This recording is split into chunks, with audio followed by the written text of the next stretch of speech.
જય દ્વારકાધીશ. જય દ્વારકાધીશ. આજે આપણી પાસે એક રિપીટભાઈ આવ્યા છે, તો એમની પાસેથી માહિતી લઈ. શું તકલીફ માટે અમૃત પુષ્પ લઈ ગયા હતા? કમરના દુખાવા માટે લઈ ગયો હતો.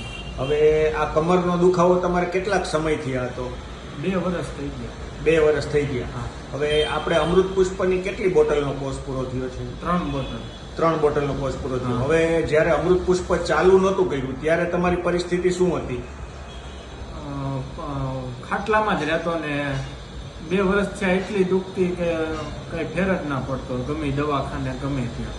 બરાબર છે. અને કઈ કામકાજ કરી શકતા? નહીં, કાંઈ કામકાજ ન થતું. બરાબર. હવે આપણે 3 બોટલનો કોર્સ પૂરો થયો. હા. હવે 3 બોટલના અમૃત પુષ્પના કોર્સથી અત્યારે શું પરિસ્થિતિ છે તમારી? અત્યારે 80-90% સારું થઈ ગયું છે. 80-90% સારું થઈ ગયું છે. ગાડી નો ચલાવી શકતો, એ પણ ચલાવીને અહીંયા આજે તમે પોતે ગાડી ચલાવીને જ આવ્યા છો. હા, હવે જે દુખાવો થતો એમાં બધું બંધ થઈ ગયું. હવે ખાલી 10% જેવું છે. 10% જેવું છે. અને બધું કામકાજ કરવા માંડ્યા છો. હા, બધું કામકાજ. બરાબર. અને તમારા મમ્મીને ડાયાબિટીસ હતી. કેટલું રહેતું હતું ડાયાબિટીસ?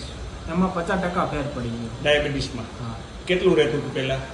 પેલા 230 જેવું રહેતું, અત્યારે 170 જેવું છે.